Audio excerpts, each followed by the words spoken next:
All right, well, we're going to try this again.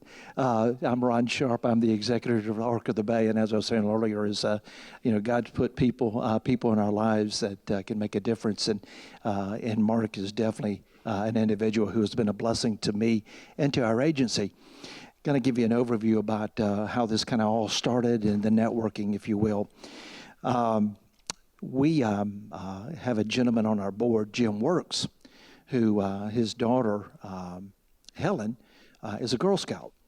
And so she had came up with this idea about learning more about aquaponics.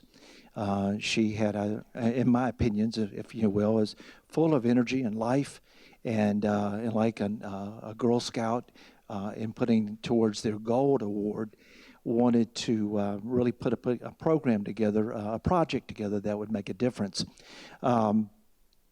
And so they came and asked me, would it be something that we would like to be a part of? And I said, absolutely. Something that aquaponics, being able to grow herbs and vegetables, if you will, in the future. And but one of the things that kept coming through my mind is that we can do this, but what's going to be the end result? We do have a new culinary program where we work with 18 students over the 18 months, teaching them culinary skills through a grant we were able to get through CareerSource Gulf Coast. And of course, guys, the Gulf Coast College here has a wonderful culinary program, which we partner with them as well, with Paul Ashman, one of the chefs here. So anyway, we were trying to figure out, okay, so we can grow, do something. And again, not really knowing what the aquaponics really was about, got an overview, but what would be the end results? And so I mentioned earlier about networking. So one of the things that is thinking about this process is that we can use the herbs and what we grow in our culinary program, but what about else could we do with it? And one of the restaurants here in town, Taziki's, they hire our folks. We mentioned earlier about what we do. We are fortunate and blessed to work with over 250 individuals with disabilities. And our goal is to teach them life skills and job skills. Everything that we can do to help them lead a more productive and independent life, just like us. And so Taziki's actually has 3 of our folks at the restaurant. And so when we were talking about, and we met with Mark and talked about what if, and got with Helen and the project, and so we met with Bobby Touchton, who's the one of the co-owners and general manager for both Taziki's, and we met and said, okay, look, this is a vision we have, and we want, one of the things that, and again, as I touched base on earlier, a lot of times we hear all these wonderful projects that are fantastic and they're great, but then they die. Something moves on, someone moves, whatever, and then it just falls apart.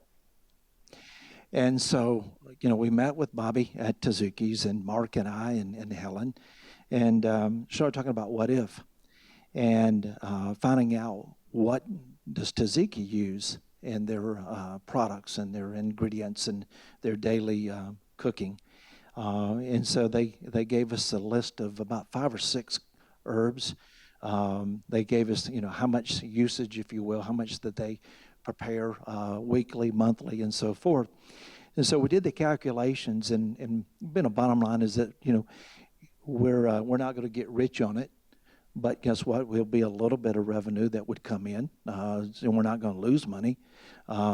It gives our folks another skill set of being able to watch something grow and be a part of it. And again, it's something that we use also in our culinary program. And I can tell you that our chef there is really using, when she's able to her creativity, use those herbs. So really, the thing is that I'll go back to what I was saying about connecting the dots and networking. And so we got together with Mark, and I just tell you that I have a phrase, a walking book of knowledge, and this guy right here has truly been an asset to our agency in helping us get this launched. Helen did get her award from the Girl Scouts. She got the Gold Award, and we're still working on the project. We're making some tweaks and adjustments. What's growing, and again, with different climate, different things grow, different herbs and grow stronger and more than others and what have you. But one of the things that we reached out to Bobby is what other needs does he have? And so he put together a list, and we're exploring that possibility. Of course, we're now getting into the colder weather. Our maintenance guy also retired, so we've had some transitioning to go through, and Mark's bailed us out. And so, but the thing is, all I can tell you is that it's been a great project for us. We don't have all the kinks worked out, but we're getting there, trying to figure out what works, and just being productive. The end result, again, providing it to restaurants. We're looking at further doing some more things. But biggest thing is, and Mark's been patient with us, is just making sure that we have this one down to where it needs to be before we really launch into something else. But that's it. I just been blessed to be the director and trying to oversee. But this guy right here is truly the mastermind, and I think you'll be very, very pleased and excited to hear the creativity and design and everything that he's put together for the project. And we're very, very blessed that he's been a strong volunteer for our agency. Any questions for me by chance? Okay, just again. Yeah, yep. You're talking about volunteers. Our maintenance guy did retire, and so we're in the process of replacing, but we are looking for volunteers. We're just like every other nonprofit. It takes a village, it takes a community to do things. The biggest thing is, like I said, is that Mark's put a lot of energy into this project, and one of the biggest things is just keeping it going and making it flourish. Because it's, when we first started this project, Mark and I was talking, and his mind is just a running, telling me about, we do this and it can go to other things. And I said, that's great, but let's just make sure that we get this one down right, and making sure that we're doing everything that we need to do. It's interesting, and I don't want to steal any of his thunder, but when you find there's 20 catfish in the project, and anyway, it's creative. It's a very interesting project. But volunteers, if you guys are interested in any way helping out, we'll be more than happy to. I'll leave you my business card. I'll leave some up here, and just appreciate. Thanks for coming out and listening to what we got going on in the community. Okay, thank you guys. Thank you, Ron. And I do want to just ask one more time for you, because I know you have another engagement with the Chamber of Commerce. Does anyone have any questions for Ron? Just want to make sure. I want to double check. Thank you so much, Ron. Have a great evening. And now I want to introduce to everyone Mark Fogarty. How are we doing? A little bit about myself, just so you know who's talking to you. I studied aquaponics probably 2 years, and then in 2017, I started building my system, and my system's been up and running since August of 2017. Ron mentioned some of the stuff, what we did. I'm going to give you just the down and dirty on what is an aquaponic system, what's required. There's a lot of stuff you got to tweak. We are growing straight herbs. That's all we're doing. We're not doing nothing, no fruiting plants, nothing like that.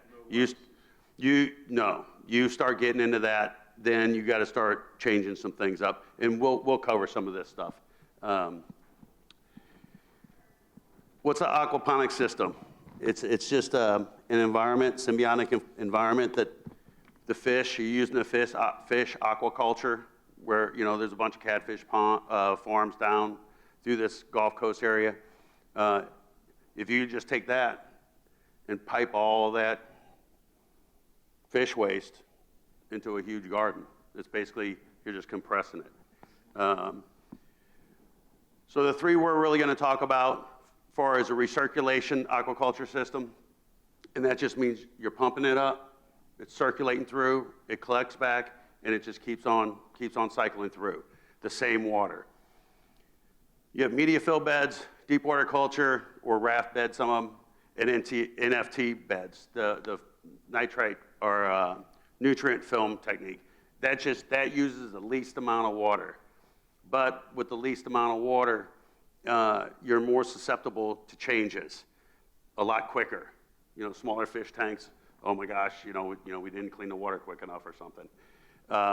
So the bigger the system, the more gallons, the more volume, the more play you have in the water chemistry. Media beds, you could use the clay pellets, you could use river rock, you can use a lot of different things. What you're looking for is surface area, so your biology can grow, your nutrients can grow.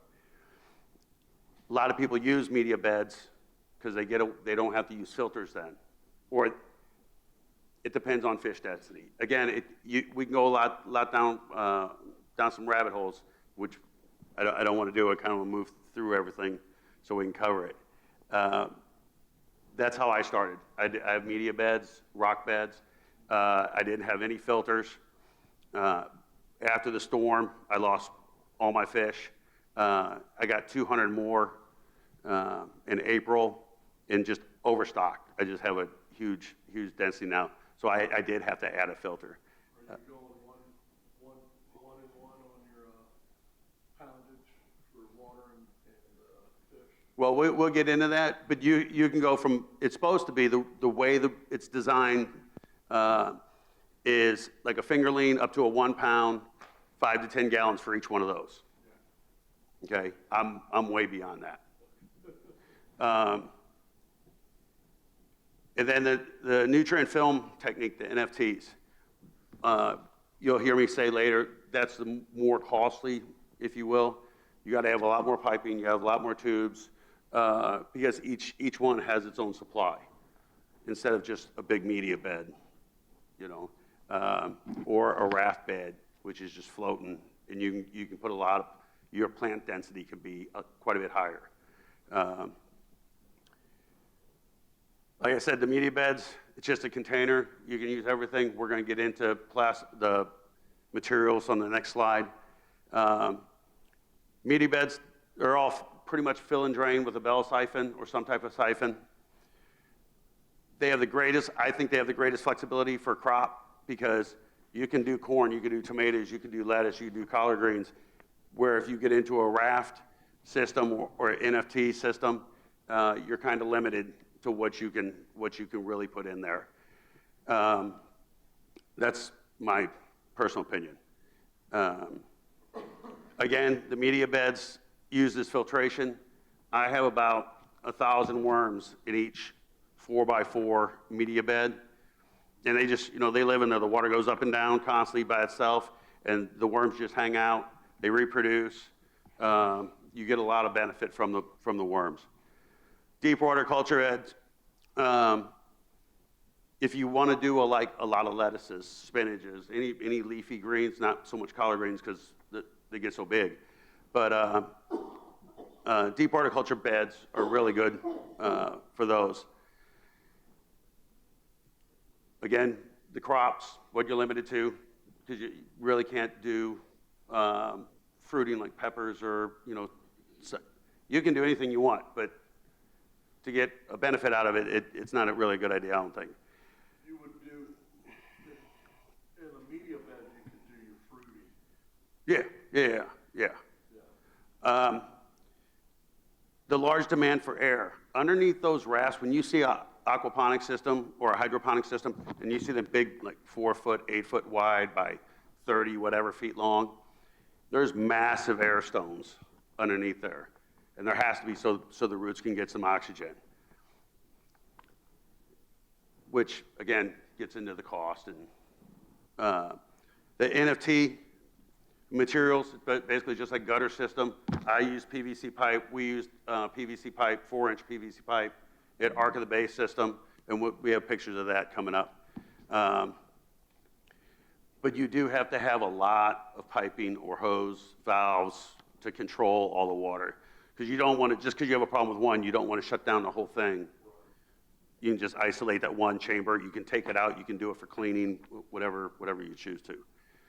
And again, like I said, it's the least amount of water, but the smaller your sump is, the smaller your volume is of your whole system, you run a higher risk of getting your water chemistry out of whack pretty quick. We'll try this clicker here. All right. This is one of the biggest things when you have a do-it-yourselfer, want to do aquaponics or something else.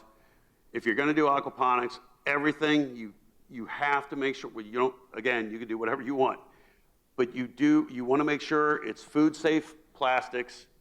And just because all my stuff is pretty much the HDPE, IBC totes, they were all that. They were single use, and they were a food grade product in the totes.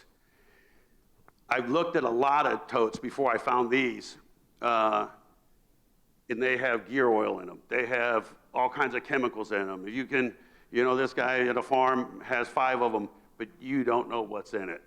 They can tell you there was olive oil, but you just be very careful. Same with the blue drums and anything else you're going to use.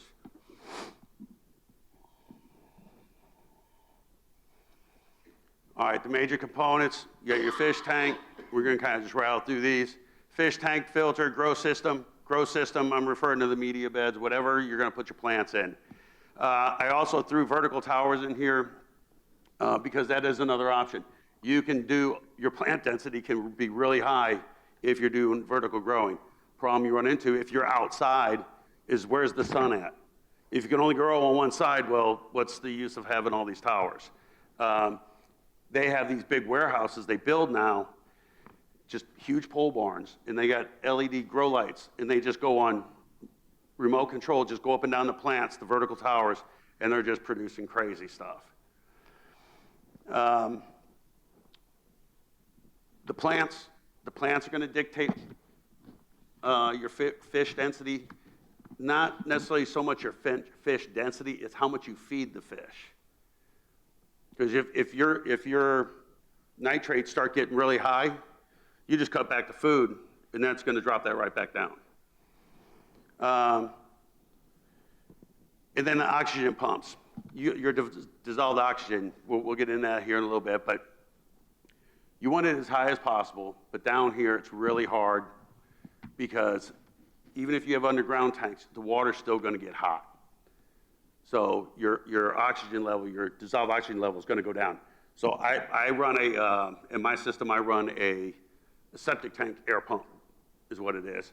On the Ark of the Bay, I just used a smaller system because I just got 2 little 4-inch stones, one in the fish tank, one in the sump. The fish tank's best to be round. Don't want them swimming in the corners and stuff.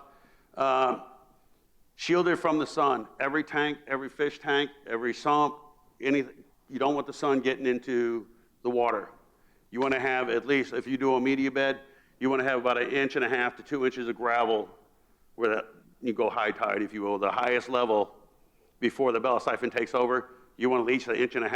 Because if and I'll show you pictures of an algae bloom, it'll take everything.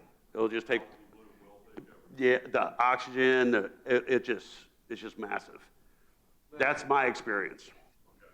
Should you insulate your media beds and I know you should insulate your DWC, but should you insulate any of those that are? I don't. Mine are all painted.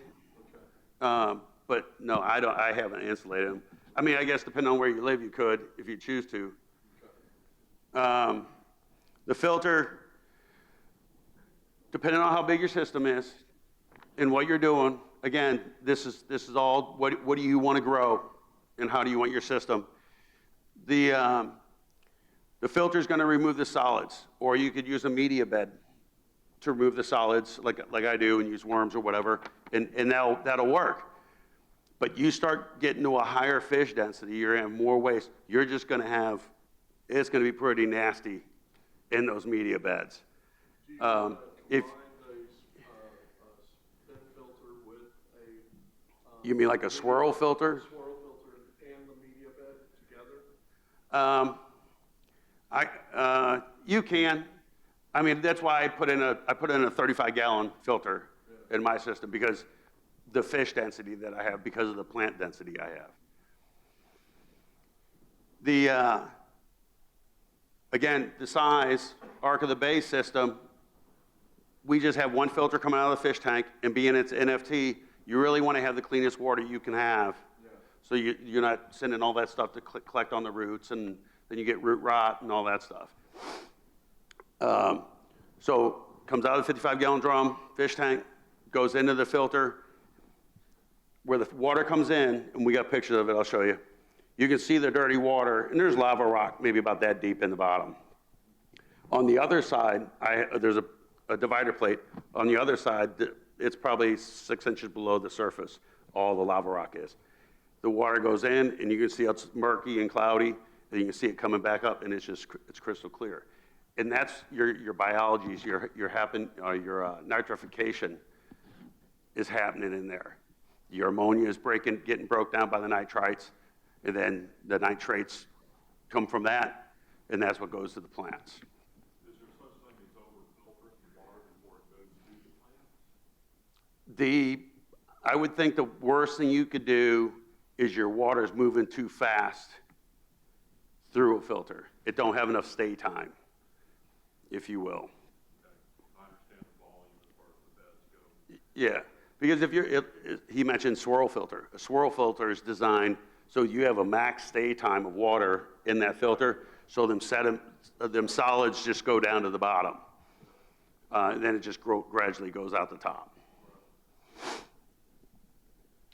That particular waste, though, would not be good to go in and feed if we want to capture that. It just seems that for other. I did. I mean, up until my first batch of fish, I got 100 fish in a 275-gallon fish tank. And it worked well. All the worms were doing their thing. But after the storm, I went to 200 because I wanted a higher density of fish. I put in a filter just like I described with the lava rock and stuff. That's what I put in at my system because of the volume of fish I have. Now, do you have worms in your filter system or just in your? No, just in a media bed. I flush that filter and take that stuff to the other plants and stuff that I have out and around. We beat the plants up pretty good on where to go on planting them. If you guys have any questions on as far as the plants for the deep water cultures and NFTs or anything, just let me know. Water pump, very important. You got to be able to move the water constantly. You can put it on a timer and have it cycle. My system's about 750 gallons total when it's just like average. And I run 1,000-gallon-an-hour pump in my system. But when you start getting into pumps and you start getting into systems and you're designing these systems, where's the pump going to be? How much head pressure is going to be on that pump? As soon as you start adding head pressures and stuff on pumps, that pump, what you think, well, no, it said 1,000 gallons a minute. Well, no, you got 6 feet of head pressure on it. It's not, you're not going to get 1,000 gallons an hour. So you really want to look at your pumps when you're buying them, just to make sure I would recommend oversizing them. They're not that expensive for them, but I would certainly oversize on the water pump. Air system, more is better. Again, are you doing deep water culture beds where you're going to need a whole bunch of air stones? And then you got a bunch of air lines. You have valves. You have, all that's additional cost. So when you're thinking about designing one, you got to think about, what are your means on what you can do. And if you get on Facebook and you get on these aquaponics pages and start reading that stuff, you learn very quickly, not everybody is in America. Not everybody has the same resources. And you'll see people beat up on people about not using food grade. Well, If you don't have food grade, you got to do what you can do. You know, so I think it's a really good resource. Is going online, learn. There's a ton of people doing it. Just remember, you're online. You know, there's a lot of smart people online. So the cycle. The fish are eating the food. Fish are producing the ammonia. A lot of people sit there and think, well, it's the fish waste. That's the waste. Well, it is the waste, but it's not the solid waste that you're thinking. It's the ammonias coming from the gills. Yeah. So the ammonia is getting broke down. The nitrites are getting broke down. Plants are getting the nitrates. So there's 13 like nutrients that you pretty much got to have. Are you going to show the levels, optimum levels on that? In other words, what is your ammonia level? What is optimum? I think it might be on a slide coming up. Let's see. Some of the systems they showed is a fine line between fish death and ammonia level. Yeah, I have that on the slide coming up. Again, what kind of fish are you going to have? pH is a huge factor. Right on the bottom. City water, I'm on well water. Ark of the Bay is on well water. All that water over there runs about 7.2, 7.4 is what we found. I'm up in the sand hills. Mine's a little bit lower. But any city water, and you could take city water, just have a big clean trash can or collect rainwater, but the big trash can, just let it set, test your water. It should just purge out all the bad stuff in it. It won't kill your fish. Or You're like a pH more neutral, 7.0. In other words, I've got fish from like 9. Oh yeah, I run my system low compared to a lot of people online. They're running theirs like 6.8, 6.7. Try to keep mine at about 6.2, 6.4. And that's based on, I took all the plants that I want to grow, and then I averaged out their pHs, and I'm like, okay, so this is kind of what I want. I know what my channel catfish, I do channel catfish, because we harvest them. And that's just what I come up with. Again, a lot of this is based on what I've learned online. And I got some references on one of the slides coming up of where I looked. University of Virgin Islands they are like the cutting edge. They've been doing it forever.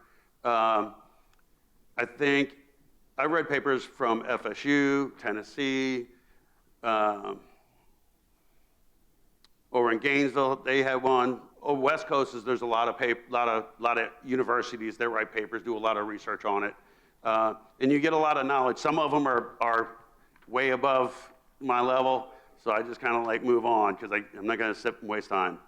But there's a lot of good information out from people that know, PhD type people. And then your water returns. You know, it's clean, back to the fish. The design basics. The fish food. You can feed them whatever you want. A lot of people sit there, well, I'm going to grow duckweed. I'm going to do this. I'm going to do that. I'm going to feed them the remaining scraps from the plants. I know my fish are getting a high protein, and I know what their growth rate's going to be. And I have never had an issue with some type of sickness.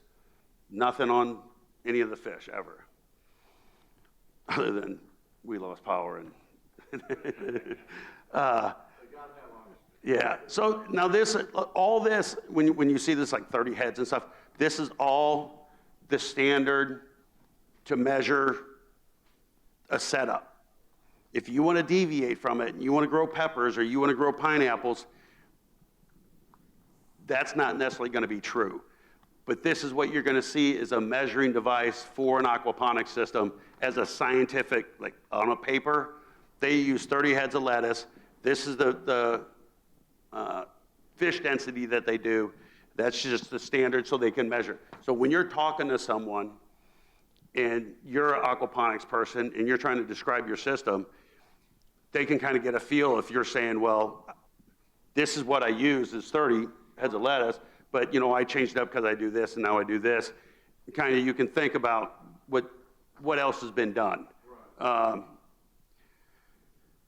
air pump, dissolved oxygen. This is I get kind of confused in some of this. I always say more is better. The heat down here is going to mess with you if you do it. I have a 170 gallon sump in the ground underneath my media beds, and my fish tank is insulated with foil foam, and it has a 4-inch foam lid on top of it at all times. In the summertime, my water gets about 85. Arc of the Bay, it got a little bit warmer because it's just out in the open. There's nothing there right now, and we're building on that. But I would always recommend greater than 3 milligrams per liter, which I got some other figures that I could give you, I believe.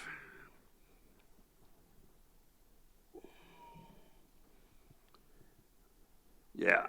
So ideally, and you can measure this, I have a dissolved oxygen, just a little cheap test kit, but it's pretty accurate, I guess, from what I understand. Greater than 70% saturation is your target. Like, you don't want to go below that. As far as catfish go, I guess tilapia can do less than that. I don't do them, and I won't do tilapia. And again, the city water. And that's any city. Here's your question, the water chemistry. When you start up a new system, and this is pretty much gospel, 5 to 8 weeks to get the biology all cycled and get it all alive, levels to where it's going to be able to convert the ammonia to nitrates, and be used by the system, by the plants. There's people that just throw fish in, and I don't into sacrificing. Just there's no reason to do that. Just the non-scented janitorial ammonia they have at Ace Hardware and stuff, unscented, just plain raw, and just like a capful every couple days. Again, based on your system size. But you're not gonna accelerate, and there's a bunch of stuff on the market, 5 to 8 weeks. That's pretty much what it's gonna be. And those are the ranges, you can read them. When you're cycling it, the more testing, the better. If you do it every other day, you can do it every day just to practice your water testing skills. Once the fish are in there, your system's up and running, you got plants in there, you have fish in there, everything's happy, your water chemistries, your pH is right, no ammonias, no nitrites, your nitrates are, 30, 40, everything's good. Then you kind of go back, stop testing that frequent, just go like once a week, twice a week, or once every 2 weeks. I'm at a point to where I don't test, and I look until if I look at the leaves, and then I'm like, all right, something's, like if I start getting a bunch of bloom drop, they just start dropping. I know my nitrates are really high, so I just got to stop feeding every day. That's pretty much a standard test kit. It'll do anything and everything you want to do. Again, if you have the means and that's what you want to do, you go buy these meters and electronics, and there's people that have them completely automated. But it's if you have a lot of money into it, it's a good idea to do that. Arc of the Bay system. You're going to see the pictures of it. It's basically 4-inch PVC pipe connected end to end to form 20-foot lengths. There's 40 grow cups in each tube. You're gonna see them, they're color coded, and that was going with the seed trays. The seed trays were color coded. So instead of the client sitting there thinking, well, parsley, what's oh, it's purple, purple, purple. And they plant the purple and the purple, and the purple goes in that purple. And so it looks like a rainbow. The other thing is, it's just high enough to where someone in a wheelchair, and they could still get to the center row of the 5 tubes. Again, we use 55-gallon drums, they're just blue food-grade drums for the sump and the fish tank. The sump is buried halfway into the ground. Then we have a 15-gallon filter, and then the NFT tubes. The variables that affect the system.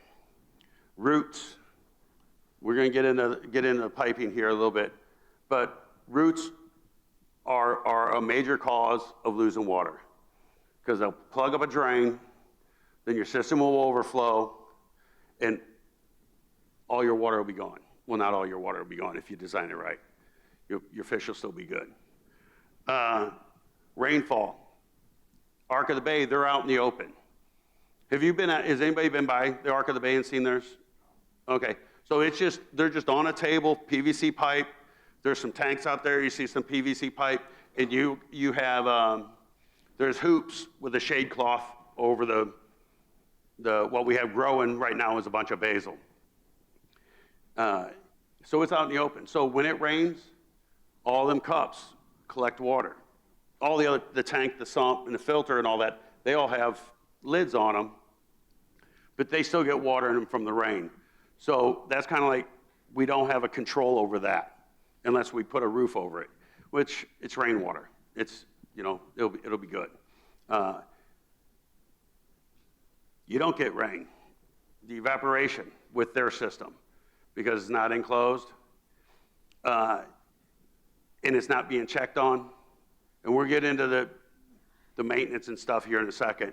And it's designed for minimal care. So like Ron said, the maintenance guy quit. He was a huge gardener, knew a lot about aquaponics already, never worked a system, but knew a lot about it. So we were really moving ahead, and then all of a sudden, last second, he had to retire. So we got a couple hiccups we got to work out, and who's actually going to take custody of it and run it. The chef can't. The chef was hired to be a chef and teach clients. She don't have time to be a gardener too. She wants to. She likes doing it, but it's unrealistic. I have a question. Do you have, you said the tubes were 20 foot? Yeah. Are they on an angle? They are about, the total drop is about a 1/4 inch for the whole length is what we got it set out. But this, I don't want to say it's trial and error, but it kind of is trial and error to see what your flow is going to be. Right. This wasn't the system. I don't design these systems on AutoCAD. Yeah. I don't, nothing like that. So it's kind of like, you eye it up and, you use a level, and then you adjust. Yeah. But this system's so easy. This is like a really basic system. Where we're using the filter is the biology. That's where the nutrients coming from, just with the flow rate. And with the Ark of the Bay folks, we just have to teach them how to check it, what to check, and what symptoms are what.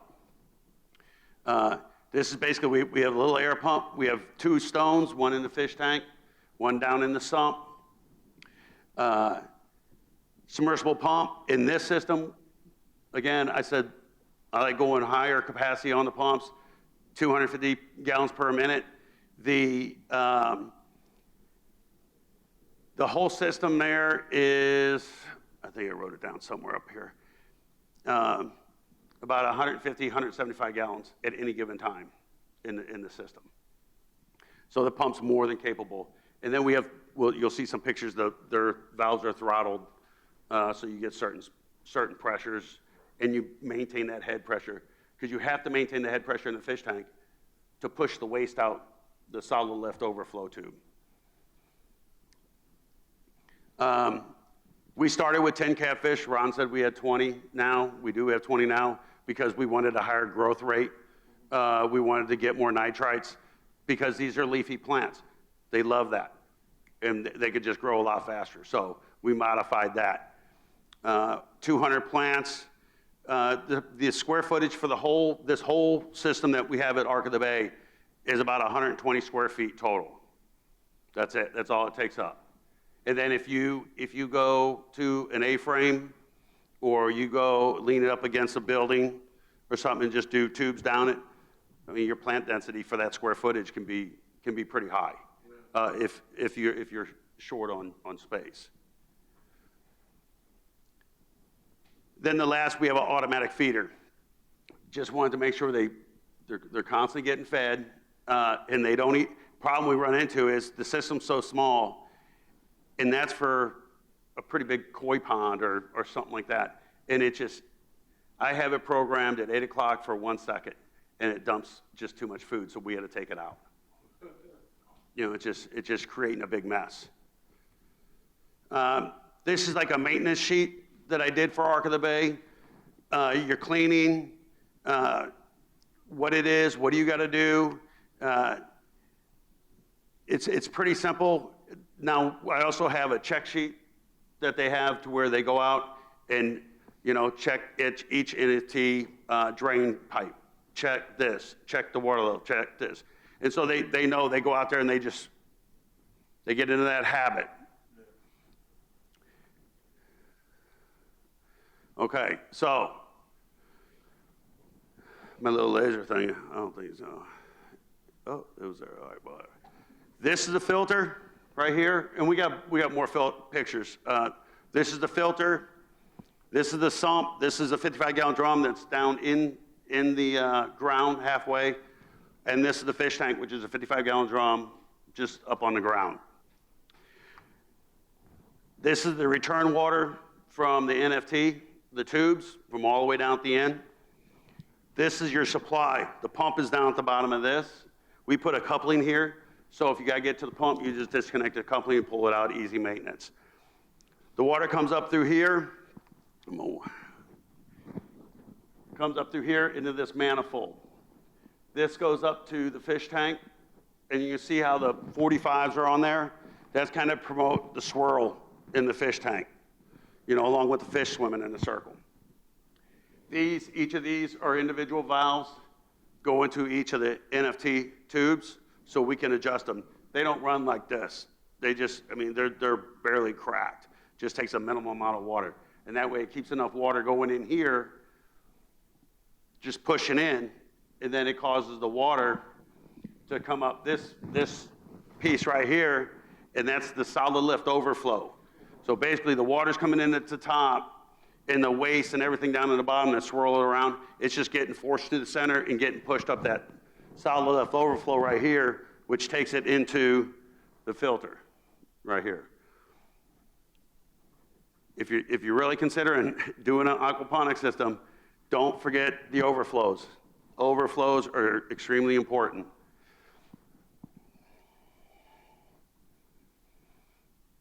This is the sump, just the picture I showed you a minute ago. All these pictures are from operation manual that I wrote for the Ark of the Bay, so they could sit there if I'm texting them, talking to them about, you know, go check this, go check that. They can open up the book and they can see where that particular component is in the system.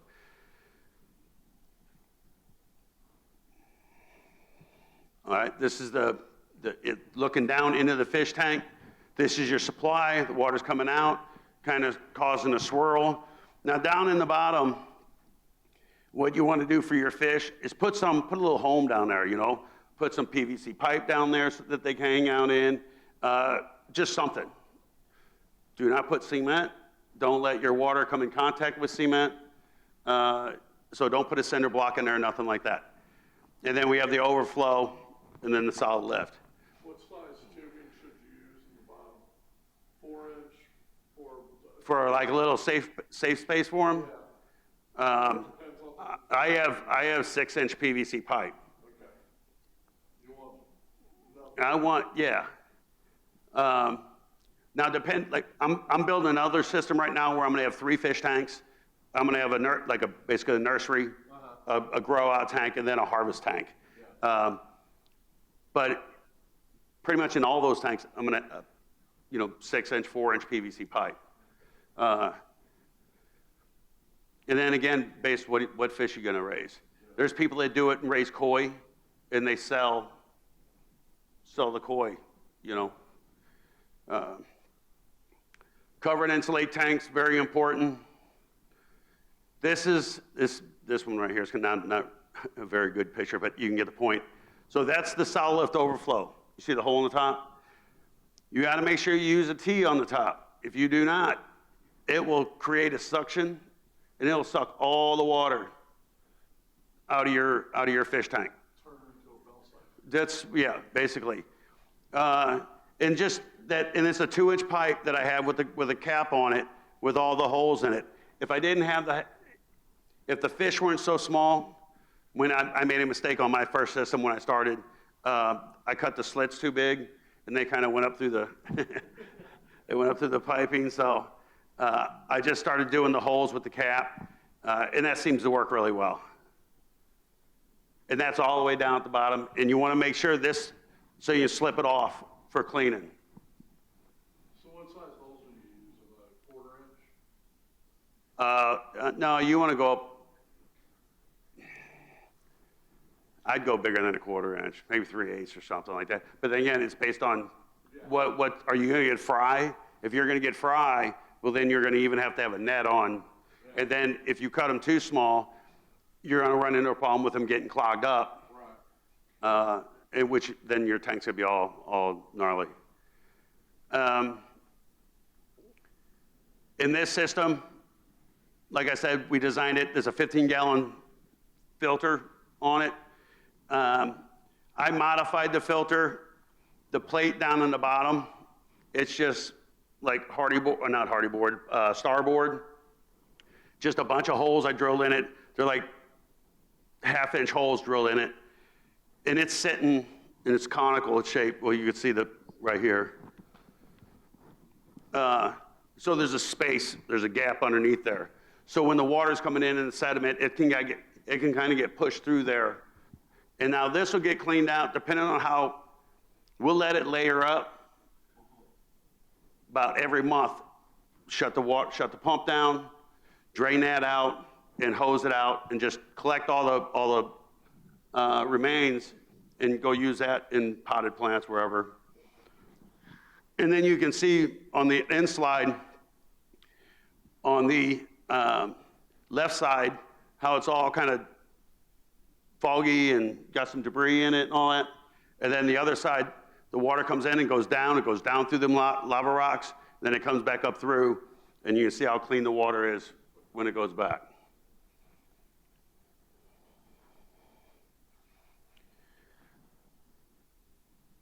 We had to modify this. This is the top picture is the discharge lines.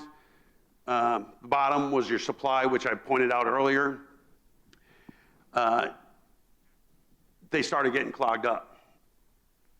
And I thought with that many we had, and it was going to be big enough, and it wasn't. So we had to put 1 inch on them.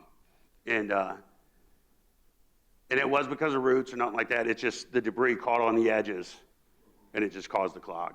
And we lost all the water.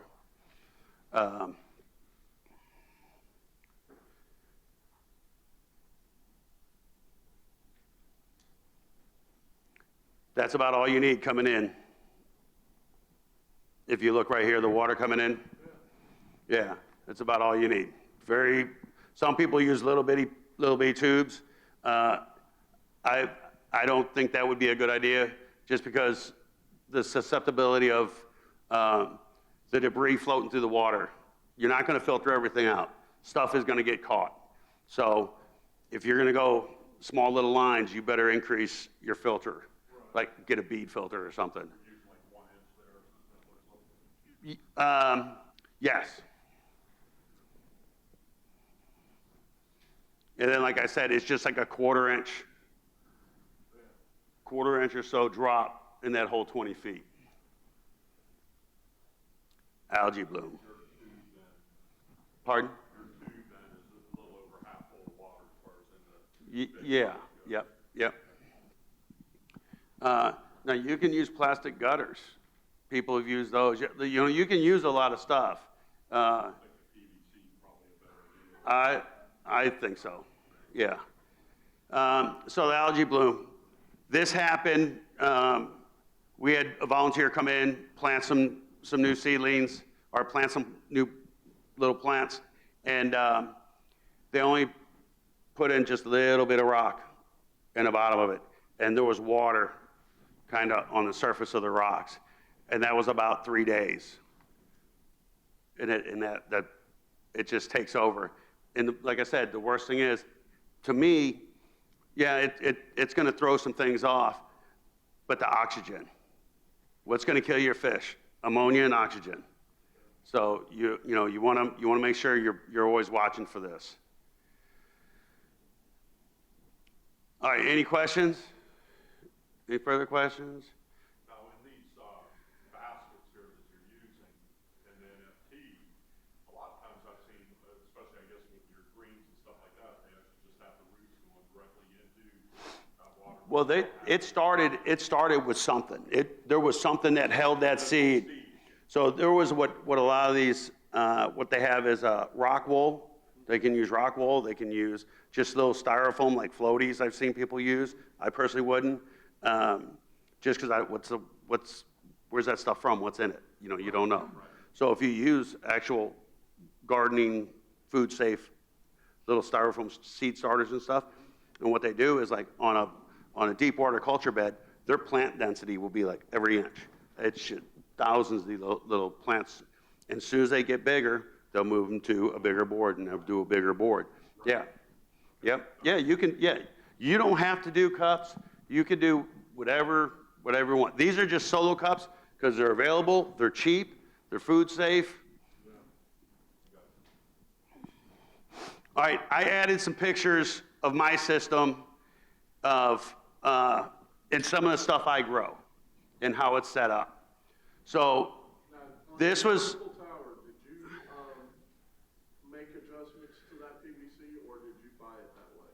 No, I made that. Okay. I made that. So basically I got 2 IBCs here, 2 IBCs here, and they're on center blocks. This is a 170-gallon sump that's buried in the ground. It's just an IBC cut open, and my pump is down there. And there's just some tomatoes, peppers. This is a bell siphon. These are all bell siphons down here. I have over the discharge, this is the main supply coming down from the fish tank. It's a 2-inch pipe. It's all just gravity. Yeah. And then it all goes to gravity. On those where the water comes out, again, it's water exposed to the sun. You're going to get algae bloom. So I have a 4-inch cap that I put over those. This system has been running since August of 17, nonstop. These pineapples here, I just harvested this past summer. This pepper plant that's right here is actually still growing. Actually, it's that pepper plant right there. Now, do you use indeterminate tomatoes so yes. that you can continuously grow? Well, they can really grow and take over quick. Yeah. So, yeah.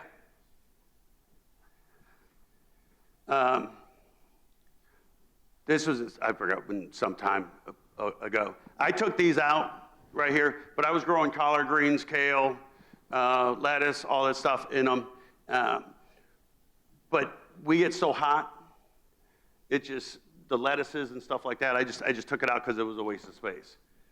It looks like you got river rock in here. These are little cups. These are little 1.5-inch cups. And once the seedling gets where I root on it, I'll put it in there, put rock around it, and just hold it. And the rock's just so it don't fall out. The plant don't fall out. And then once it starts getting to be this size, it's not going to fall out because it's just a huge root ball. Right, right. On your media bed there, you say you have worms in your media bed? Yep. No. Red wigglers. Okay. Because you gotta pick a worm that's going to be able to breathe through its skin. Right. For the water because of it being submerged. And I see them. I mean, I'll find the worms up in the tubes. They just cruise through, they can just get pumped. They get sucked up in the pump and off they go. And On a 3-hour tour. so this is like a banana plant. I don't have that in there no more. It almost come out the top, and it grew really, really fast. That's my air pump. It's just a septic tank air pump. It's a 94-watt pump. It's pretty big. But like I said, I believe more air is better. So I pump a lot of air in my system. And all this stuff runs constantly. The annual cost for it is about $139 a year. But I'm sure I get a lot more out of that garden than that. These were the pineapples that I just harvested. It's 2-liter bottle. I mean, they were really big. They were really good. I have about, I think, 14 pineapples going right now, plants. No fruit on them yet. But they were that good. I was like, oh yeah, I'm doing this again. This is just the bottom. You can see the air stones that I have down there. The PVC pipe. Pardon? No, they're like 1.5 inches by 1.5 inches by 4 inches. Okay. So those are about 10-inch, maybe 12-inch long cats. The medium ones I have right now are about 14 inches. I have one catfish that survived the storm, and he's pretty massive right now. I don't think I'll ever harvest him. I put him in when I started this system, August of 17. 2 years. Yeah.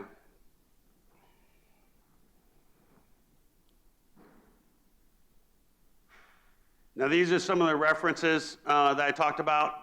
This top one, that's the United Nations actually did a paper, or it's a really just a great article with a ton of stuff. I go back and reference it frequently. You just have to remember they're going for like leafy stuff, not necessarily fruiting stuff. But there is information in there on that. University of Virgin Islands, they hand out information all the time. The Southern Region Agricultural Center, Aquacultural Center, they're in with a lot of these catfish farms and all this along the Gulf Coast. That's what that is part of that. And they got a lot of really good information that they'll hand out to you.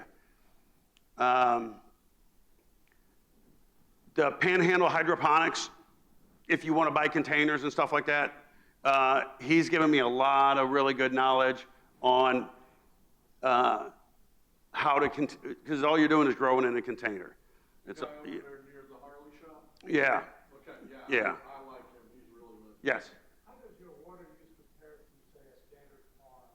Do you use less water or? Oh, I use 90% less. It's 90% less. I have an autofill, but before I put the autofill on, like heat is summertime, I may put 10 gallons a week in, you know, put it into the sump.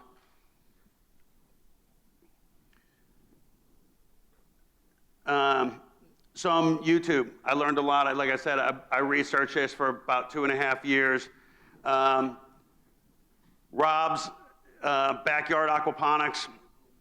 Bob, very, very smart, a lot of great information, a lot of good videos. Nate Story, he's Bright Agritech.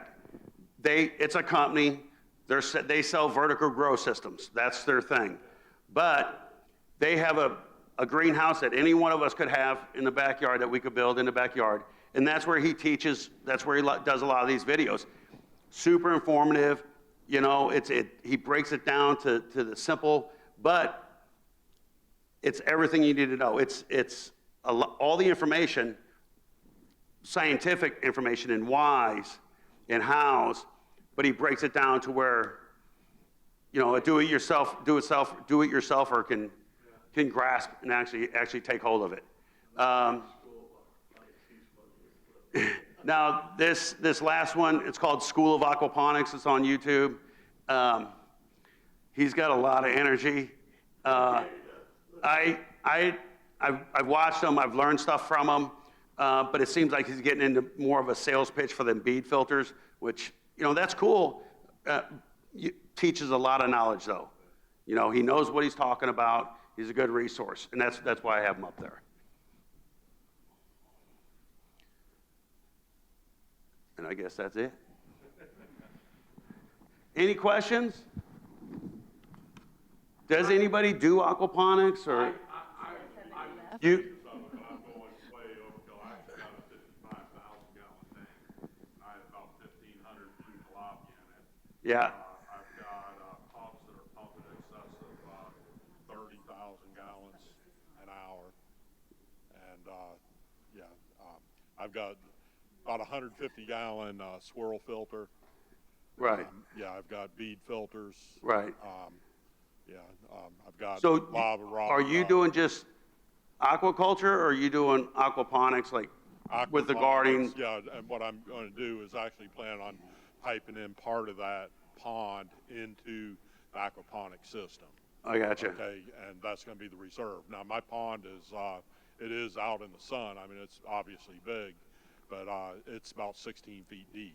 It has a bottom filter, or bottom return filter and aerators, and I got huge aeration pumps and things like that. Right. So the fish are already established, and we have stuff on the side. Right now, I'm actually been inquiring into different greenhouses right now, because I was going to start out with about a 40 by 60 greenhouse to start with and expand on it. I've been looking at that Solex because it has a little bit of a R value to it. Right. Okay, and you know, we're planning on doing, you know, the different beds and everything else, since I have enough water reserve. But one thing you were saying, I was looking at the pHs. I am using blue tilapia. Right. Okay. And the pH they like is roughly pretty close to 9. It's pretty high. And I notice your pHs are more Right. around 7, which I know the channel cats will do that. Right. No problem. I was actually going to incorporate some channel cat in there as well for the bottom aspect of things, you know, as far as that. But yeah, I've got a place up in Vernon up there that we're actually established this, so it's not, space is not a problem. Right. Nice. Now, how did you get the permission to use the tilapia? Because I Blue know tilapia can be is used in certain counties. Yeah, okay. So in Washington County, you can do blue tilapia. Okay. You can't use the red or anything else Right, like that. because they're invasive. Yeah, exactly. And it also has requirements that the sides cannot be slanted just a little bit. Mine drops off. You step in my pond, you're going down. Okay, it's very, very steep. You know, as far as soon as you hit the sides, it's going down. You know, one thing I did find out also, I mean, you don't use limestone of any kind, which is, you know, Florida stone. You know, I couldn't afford some of the Tennessee rocks. I had to use granite and things like that, you know, which is okay. You know, the pH, it's been good, you know, so far. Ammonia's staying low, you know, things like that. It's a lot of fish. Now, are you going to use multimedia? Going to use media bed, WD? Oh yeah, absolutely. You know, the bell siphon. You know, I've already got tons of worms. You know, which that's quite a story in itself. I had no idea worm business is as big as it is, but there's a farm in Douglas, Georgia, that I had to buy some worms from because I got a bunch of dead worms from Uncle Jim's online. You want to get back at somebody you don't like, send them some dead worms. That's about 10 pounds. Okay, so, oh my gosh, terrible. But anyways, there's a guy in Douglas, Georgia, an old man, that actually used to sell farm loans. He actually wound up having a heart attack, could no longer be in the farm business. He turned worms into, he does $3 million a year in worms with one Mexican guy. He does another $1.5 million a year in worm castings. out of Douglas, Georgia. And just unbelievable. He has one guy just feeds them. You know, the farmers bring by Right. all the waste and everything like that. You know, he winds up dumping all the husks and everything else. And he has about 40 acres of worms. You know, and Going Douglas. yeah, unbelievable. Because, like I say, we got dead worms. I had no idea that there's a such thing as worm brokers, if you can imagine that. But there is. It's a huge business. You know, they're all related. You know, you get worms, they're coming out of Okeechobee area now. And even though you're getting them out of Pennsylvania or out of Pensacola, they're all related, you know, for sure. But yeah. But like I say, my biggest thing right now is finding the right greenhouse. It doesn't seem like everybody's real interested in selling a greenhouse when you're ready to buy one, you know. And If you're, that's a really big project. I've never, my little greenhouse with my systems in right now is just a 12 by 16. It's screened in. Now it's wrapped in plastic as of this afternoon with a polycarbonate roof. So all my water, I don't get no rainwater. I should collect it. I have the containers to do it. I just haven't. right. Now with the fry, I know a separate tank is better on the fry. Now I have enough fish. I'm not too worried about it. But first time we got. So you're fry, breeding the put it- tilapia as well? Oh yeah, they breed like unbelievable. Oh, yeah, If I yeah. start counting the little ones. That's what I've heard. I've heard. It's unbelievable. Yeah, you know? I'm hoping I'm at a point this coming spring to have some of my catfish do that, to where I don't have to buy any. Yeah, I mean, you know, the tilapia are actually eating on smaller tilapia as Right. well. You know, I got auto fish feeders and everything. They're high protein food. I also feed them a lot of worms as well as part of Right. that, you know. But yeah, they multiply like crazy. But if you want to start out with the fry, you do need a separate tank, because I started out with fry in my big one, and everything got sucked up in the filters. You know, it's like, now, you know, I'm not too worried about it right now because of the numbers, you know, because they're just multiplying like crazy. Right. You know, I mean, Wow. if I count a little fry, I mean, there's probably tens of thousands in there, you know, with the little fry. I can when we start going that route, okay?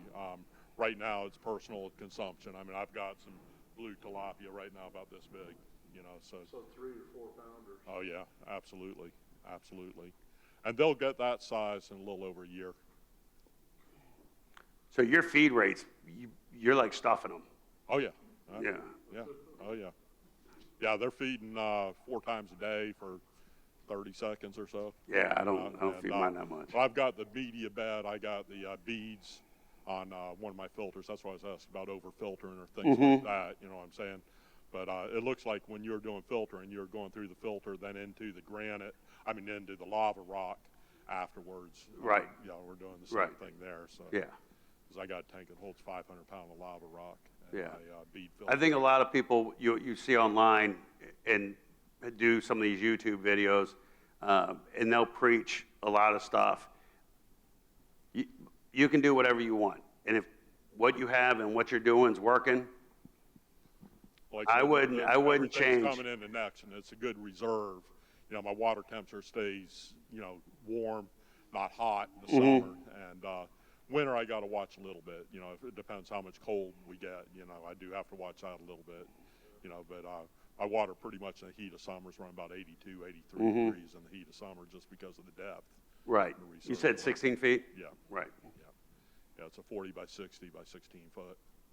So, pretty good sized pond. Now, I noticed, you don't use airlift system, you use pumps. I'm sorry. I noticed you didn't use an airlift system, and I've heard that helps with not having to have so many stones, especially in a DWC. When I started with a small pump, with 2 discharges, just with some small stones, I came across this one. I said, I'm plumb it up, pump it all in there. I don't think it hurts. I did an airlift system design for my new system I'm building.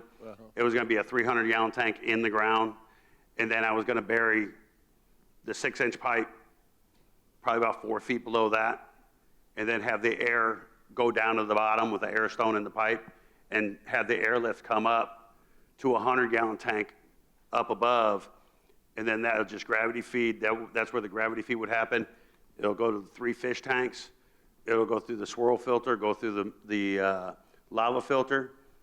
Then it would go into the media beds, and it would go into deep water culture beds. Right. And then it would all drain I heard it was back. a lot cheaper running the airlift system than it is The just biggest running pumps. the biggest drawback with airlift systems is height. It goes back to head height, just like with pumps, Right. with electric pumps. But is it better for the aeration of the? Do you get more oxygen? air in the system? Sure. Yeah, Yeah. it does help with saturation. Yeah. Cool. All right, I'm learning all this stuff. I haven't been able to put it into implementation, but The smaller you can make the air bubbles, the better you're going to be. yeah. Does anyone else have any questions for Mark or even Ron and Robert? They seem like they know what we're talking about too. Julie, did you have any questions? All right. Anything else that you'd like to add, Mark? Nope. Appreciate y'all having me. Learned a lot. There's a lot of stuff that happens up in Vernon I'm learning as far as farming. Yeah. There'll be a lot more happening up there soon. Yeah. Good. Well, thanks again.